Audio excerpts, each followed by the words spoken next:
Magandang hapon po. Mabigat na nga ang traffic sa mga pangunahing kalsada sa Metro Manila, 9 na araw bago magpasko. At sa tansya ng MMDA, kakapal pa ang volume ng mga sasakyan sa EDSA habang papalapit ang Pasko at Bagong Taon. At nakatutok live si Bernadette Reyes. Badet? Ivan Pia, kung kagabi ay bumper to bumper ang mga sasakyan sa EDSA at matraffic sa maraming bahagi ng Metro Manila dahil sa mga Christmas parties at Christmas rush, ngayong araw ay mabigat na traffic pa rin ang mararanasan ng mga motorista. Habang papalapit na ang Christmas, pabigat na rin ang traffic. Payday pa man din kahapon at ang iba'y nakatanggap na rin ng bonus. Kaya ngayong weekend, tiyak na maraming lalabas para mamili o mamasyal. Ngayon pa nga lang sabi ng Metro Manila Development Authority, bumibilang sa 409,000 ang mga sasakyan sa EDSA kada araw. At sa mga susunod na araw, tansya ng MMDA, tataas pa ng 20% ang volume ng mga sasakyan sa EDSA. May mga traffic management plans naman tayo and may mga measures tayong ginawa para mas maging maayos yung daloy ng trapiko. Isa sa mga hakbang para ibsan ng mabigat na trapiko ang pag-adjust ng oras ng mga mall, lalo na yung nasa EDSA mismo. May mga nagpapasaway pa ring pribadong sasakyan na dumaraan sa EDSA busway kahit bawal. Pero ayon sa MMDA, kumpara sa 1,800 na mga nahuling dumaan sa EDSA busway noong Nobyembre, sa ngayon, bumaba na ito sa 400 hanggang 500, kasunod ang pagpapatupad ng mas mahigpit na parusa sa mga lalabag. Mostly mga motorsiklo ang sumusubok lumusot. Pero significantly talagang bumabaho yung mga violators natin. Samantala, kapansin-pansin namang hindi pa ganoon karami ang mga namimili sa Baclaran na isa sa puntahan ng mga naghahanap ng murang panregalo. Tingin ng isang mamimili na malapit lang sa Baclaran, marahil marami ng mas pinipiling mag-online shopping. Mas mabilis din kapag online. Una, hindi hassle. Pangalawa, yung convenience ng tao na syempre more on work, parang i-absent pa ba nila yon o isang araw para lang ipamili, di online na lang. Ivan, sa mga oras na ito ay slow-moving ang mga sasakyan dito sa southbound lane sa bahagi ng EDSA Main Avenue sa Cubao, Quezon City, habang sa northbound lane naman ay mabilis ang daloy ng mga sasakyan. Ivan? Maraming salamat, Bernadette Reyes. Kasabay ng unti-unting pagdami na mauuwi sa probinsya, aktibo rin ang ilang mapagsamantala. Ang isang kababayan nating nabiktima ng fake booking, kaya ang kanyang pag-uwi ngayon na magpapasko, muntik mapurnada. Nakatutok si Oscar Oida. Init na init at halos di makapwesto ng maayos ang mag-inang ito sa passenger drop-off ng Northport Passenger Terminal sa Maynila kaninang tanghali. Nang kumustahin namin si Nanay Adeline, dito na tumulo ang kanyang luha. Nawala ko sa anak ko maliit. Ang hirap ng sitwasyon namin. Buti ko nakulang, pati anak ko nadadamay. Kaninang umaga raw dapat ang flight nila pauwi sa Jensan. Base sa flight ticket na nabili raw niya ng 4,000 pesos online. Pero nung nasa airport na sila, Ang problema, hindi lumabas sa computer nila po. so na-scam ka? Opo. Yung babae ngayon, binlock niya po ako ngayon. Kaya napunta na lang po ako dito kasi hindi ko na po kaya yung ticket pa uwi sa amin kasi mahigit 10,000 na po. Ang masaklap, ang pinambili niya sa flight ticket na peke pala, inutang lang niya. Para makasakay ng barko pauwi sa kanila, kinailangan niyang mangutang ulit. Pero ang pinakamaagang biyahe na nakuha niya ay sa Martes pa ng umaga. Maghintay na lang kami kasi yun lang ang mura na ko namin eh. Ang hirap po sir kasi wala pa kaming pera, wala na kaming allowance. Gaya ni Adeline, may ilang pasaherong pumirmi na ng maaga sa terminal para makasiguro. Sa maghapon, walang siksikan sa Northport dahil iisa lang ang biyahe ngayong araw. Sa Lunes pa raw nila inaasahan ang simula ng buhos ng mga pasahero. Sa PITX, di pa rin ganun karami ang mga biyahero kanina. Pero inaasahan ng pamunuan ng PITX na daragsa sa mga susunod na araw ang mag-uuwian para sa Christmas holiday. May mga maaga nang nag-book ng biyahe. Nahirap po kasi lalo po pag sakay po sa barko, pag last minute na, ngayon puno na yung barko. Minsan pag may mga delay ang schedule, medyo na-aberya ba. Para din po pang regalo sa bata, makapag-ready po. Tapos syempre po para mahaba-haba po yung bakasyon. Aabot sa 2.6 million ang inaasahang bilang ng mga pasahero sa PITX hanggang January 3, 2024. Sa Baguio City, fully booked na ang ilang bus terminal para sa mga biyaheng Metro Manila at mga karatig probinsya. Gayun din ang biyahe ng ilang bus sa Ilocos Norte kahapon, pero may mga chance passenger pa rin. Sa Tagbilaran City Port sa Bohol, nagdaratingan na ang mga turista galing sa ibang probinsya. Sapat naman ang mga barko.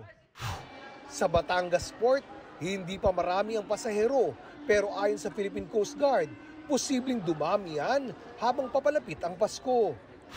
Normal pa rin naman ang operasyon ng mga paliparan sa Metro Manila sa buong maghapon. Para sa GMA Integrated News, Oscar Oida, nakatutok, 24 oras. Matapos ang 3 taon, magbabalik na sa Enero ang traslasyon ng itim na poong Nazareno. Ang mga rutang daraanan alamin sa pagtutok ni Nico Wahe.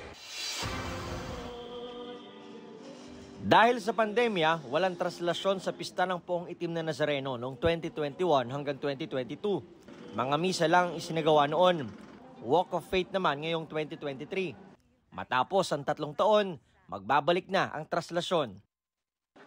Kanina nagsagawa ng walkthrough ang mga taga Quiapo Church, IHOS, PNP, BFP, MMDA at Medic sa mga rutang daraanan ng traslasyon. Kaparehong ruta noong 2020 ang daraanan ngayong 2024. Mula Quirino Grandstand, lalabas ng Katigbak Drive at Padre Burgos, tutungo ng Finance Road at diretso ng Ayala Bridge. Kakaliwa sa Palangka Street at lalabas sa Quezon Boulevard. Pagkatapos ay kakanan sa Arlegui at susuot sa looban sa Fraternal Street, Vergara Street, Duque de Alba, Castillejos, Farnesio at lalabas ulit ng Arlegui.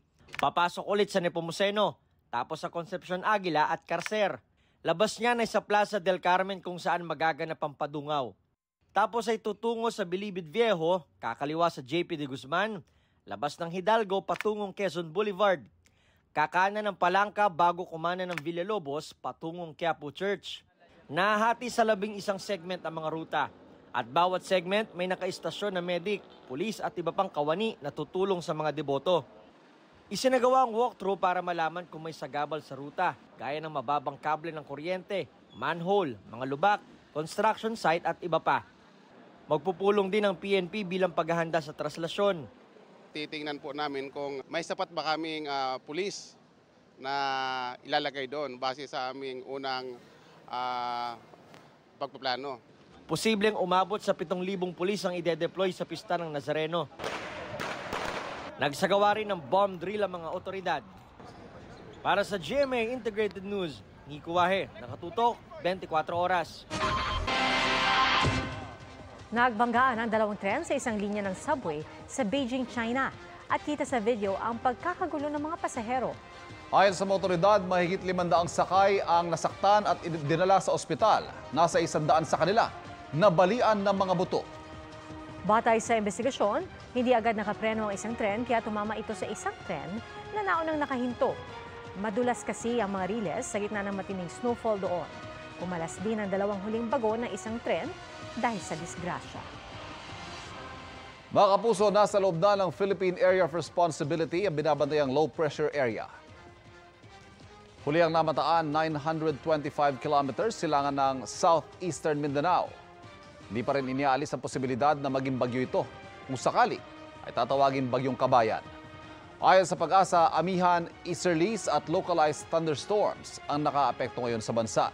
Dahil sa amihan, nakataas ang gale warning sa seaboard ng Northern Luzon kaya delikado maglayag ang mga maliliit na sasakyang pandagat. Batay sa rainfall forecast ng Metro Weather, umaga pa lang makakaranas na ng pagulan ang Northern at Southern Luzon.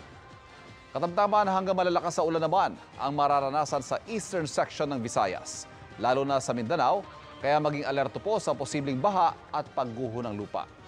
Mababa naman ang tsansa ng ulan sa Metro Manila pero posible pa rin ang thunderstorms. Itinanggi ng AFP na naka-invasion mode ang mga namataang barko sa bandang Ayungin Shoal. Tipikal na swarming raw ng China ang namataan ayon sa AFP Western Command, taliwas sa naunang sinabi ng security analyst na si Ray Powell. 9 na Chinese militia vessels daw ito sa loob mismo at sa paligid ng Ayungin Shoal. Kasama nila ang isang barko ng Chinese Coast Guard. Sabi naman ni National Security Council Assistant Director General Jonathan Malaya, 2 militia vessels na lang ang natitira sa paligid ng Ayungin.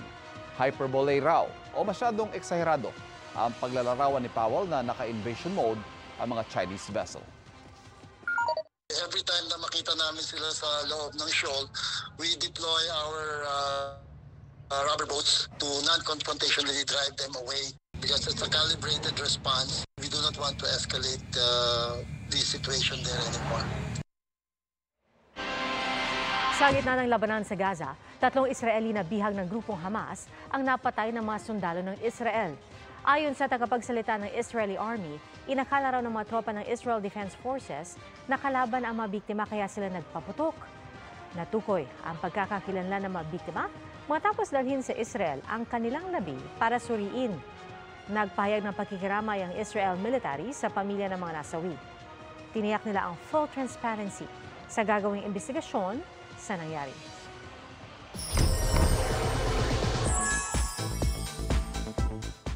Nasa bansa ngayon ang mga Thai actors na sina Tay Tawan, New Titipom of Jumpol at Gan Atapan para sa kanilang unang fan meeting sa Manila mamayang gabi. คือทุกครั้งที่มาฟิลิปปินส์นะครับคือรู้สึกว่าฟิลิปปินส์จะมีความแบบ ว่า enjoy ไปกับเราแล้วก็เต็มที่ Sa panayam ng GMA Integrated News sa kanila, excited raw silang makabonding ang Filipino fans dahil raw mainit lagi ang pagtanggap ng mga Pinoy sa kanila. Ibinahagi rin nila ang mga dapat abangan sa fan meet, kabilang mga song and dance performances pati ang pa-games. Good health naman ang hiling nila para sa kanilang fans this Christmas. I-share din nila ang mga alam nilang Pinoy slang words. Shalot. Shalot. Shalot. Just kidding. Shalot. Just kidding. Right? Guapo. Maligayang Pasko. Yeah.